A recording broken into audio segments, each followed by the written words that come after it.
got a chance to do one thing that every team in the country can't do. We got a chance to step up, man. We got a chance to step on the ledge, you know what I mean? And to me, I think it's a free fall. To be elite, you got to think it's a free fall. That means you can't be afraid to go to the edge. And coach said, jump. You said, how far, coach? Where you want me to go? Every guy got a chance to do that today. If you're elite, grab somebody today. Take him with you. There's no more average in this program. There's no more average in this program.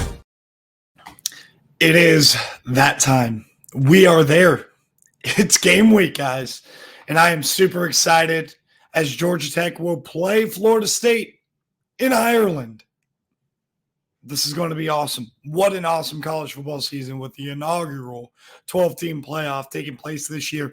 And we're going to start with giving a handful of teams some bids. We will be leaving you with a question of debate that I want you to put in the comments section below.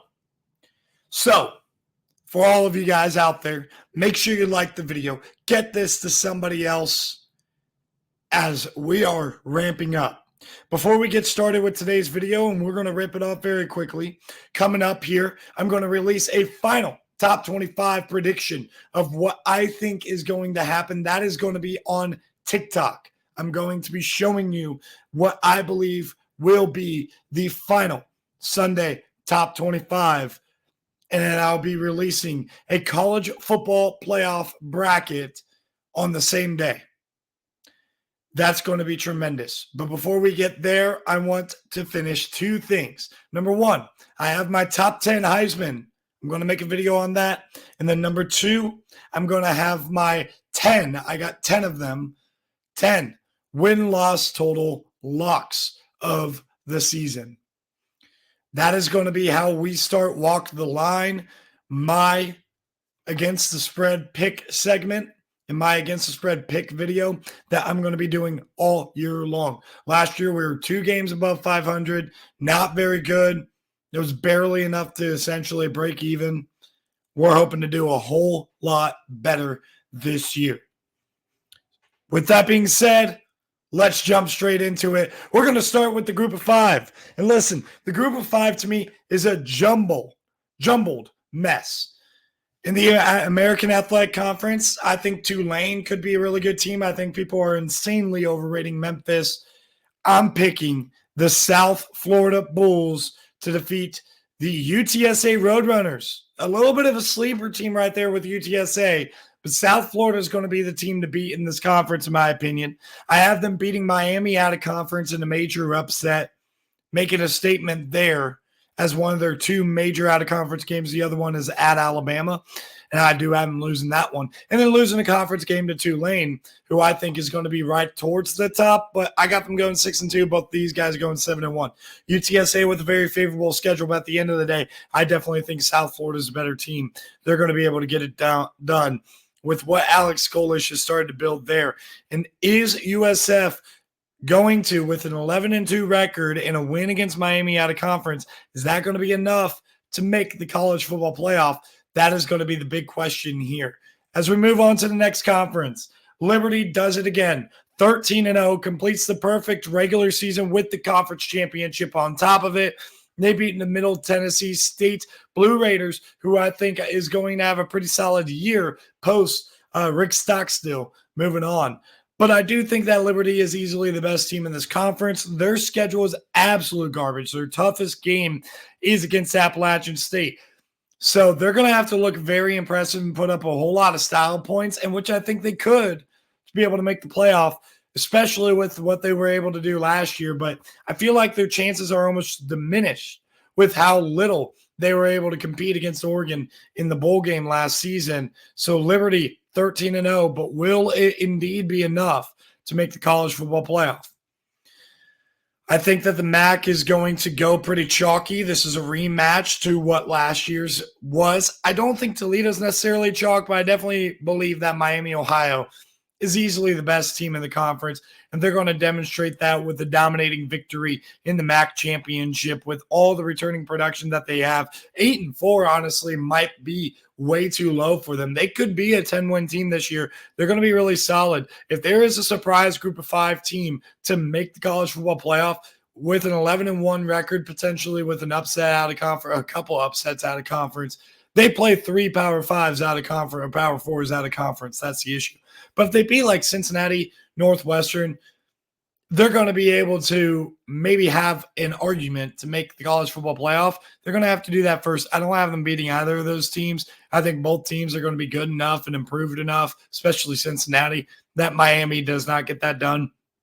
But Miami runs down the MAC conference, and they're able to go and get a back-to-back MAC championship.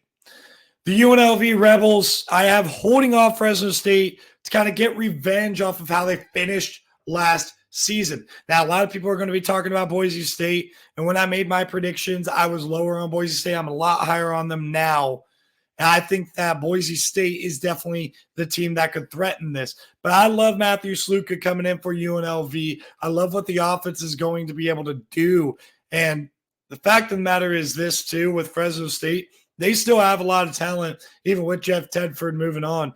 They're going to be a pretty solid team and a fun one to watch out for. A lot of new coaches in this conference. Fresno State has one. Boise State has one. San Diego State has one.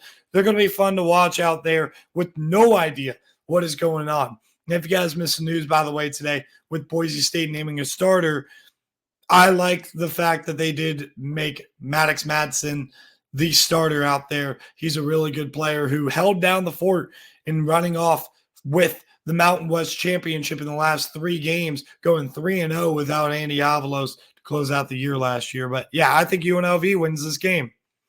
And the final one, I got Texas State. They're going to have a really good season. I saw my buddy Tyler over at Loudmouth Sports is also very high on Texas State, so go check that out.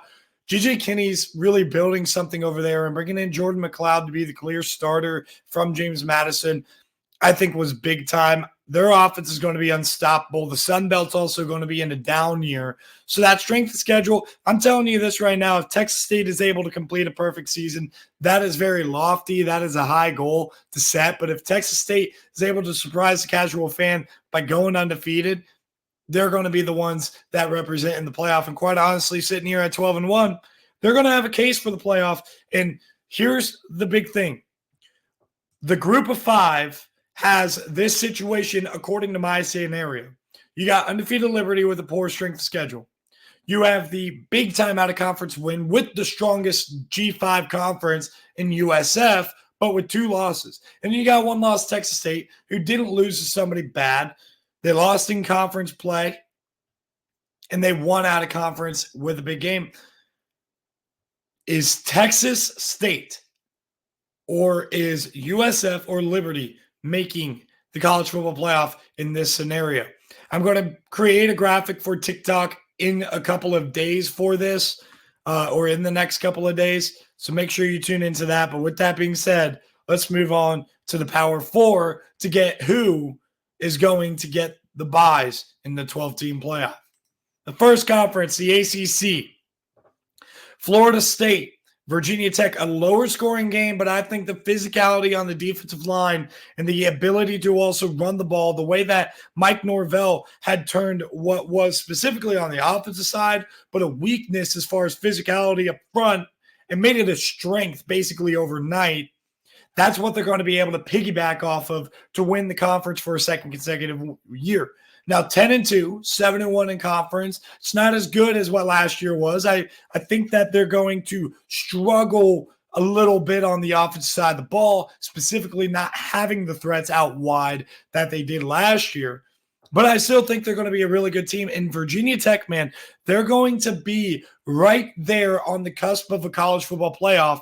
And at 10-3, that loss of the extra 13th data point has proven in the past not to hurt teams a ton. So we're going to have to see if Virginia Tech gets hurt by this and if they're going to be able to make the college football playoff with the resume that they're going to be building up. That is a discussion that we're going to have in the next video.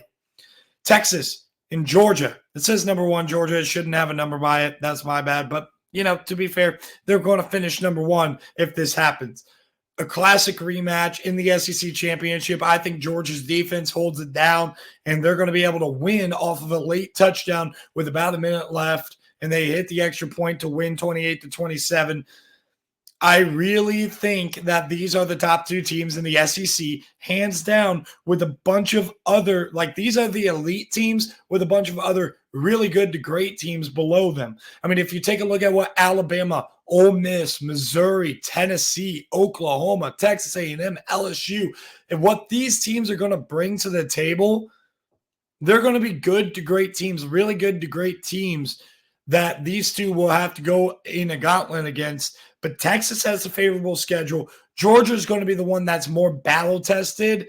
I think that Texas taking a blow against Georgia for a second time this year, I think that they're going to lose if they beat Texas in the regular season. Regardless, though, in this rematch, I like Georgia no matter who wins in Austin. If Georgia's able to go on the road in Austin and win that ball game, I think that Georgia and Texas will still rematch, but I think Georgia still wins regardless. That would definitely just change up the seeding because we'd be dealing with 11-2 Texas instead of 12-1. I gave Texas the benefit of the doubt despite the fact that it's a week after Oklahoma, simply because I cannot imagine that Texas overlooks Georgia and Austin, or they're too tired for Georgia and Austin.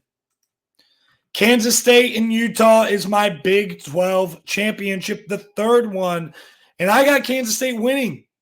I think that Utah is going to have a magical year. It's going to look like they're going to jump into this as 5-point favorites or something like that. Now, I think that Avery Johnson's going to be playing great football at the end of the season. Man, when I watch this kid, Avery Johnson, I absolutely love what I see. I think he's going to be an absolute star. And I think that this year is going to start building up for one of the Heisman favorites next season. I think Kansas State is going to be here to stay. They're going to be a really good team this year, and I think they could potentially have an outside shot of a national championship if they do the right things in the offseason in 2025 when Avery Johnson is a junior. I'm projecting Avery Johnson to be one of the highest draft picks, too, in his class there. But as for Utah and Cam Rising experience there, I just think that Kansas State's defense is going to be able to do enough to hold off Utah. Avery Johnson makes big plays and big moments, seals away this game. And then the final conference, we have the Big Ten. A lot of you might be wondering, what is Wisconsin doing here? I think Wisconsin wins a close game in Camp Randall against Oregon. I think Wisconsin's amazing secondary is a terrible matchup with the physicality that they have up front. Wisconsin is a terrible matchup for Penn State. And I think Wisconsin's a better team than everybody else on their schedule. They drop one other game, whether it's USC or Penn State, but they drop one game outside of the Oregon game, and they pull off an upset at home in a close, low-scoring battle where they stifle the Oregon offense, but Oregon gets their massive revenge. They absolutely throttle Wisconsin in this Big Ten championship 34-7, making people question whether or not Wisconsin belongs in the 12-team playoff. So if you take a look at the picture that we have here, all of my predictions for the college football playoff teams, all my predictions for all the conferences can give you an indication on where we're at as far as college football playoff. But I'm just going to list off some bubble teams here that you get to sit on and think about, and comment down below who you think the most impressive teams are going to be out of this group. You're going to have bubble teams in that don't win their conference. You're going to have Wisconsin in my prediction at 10-3.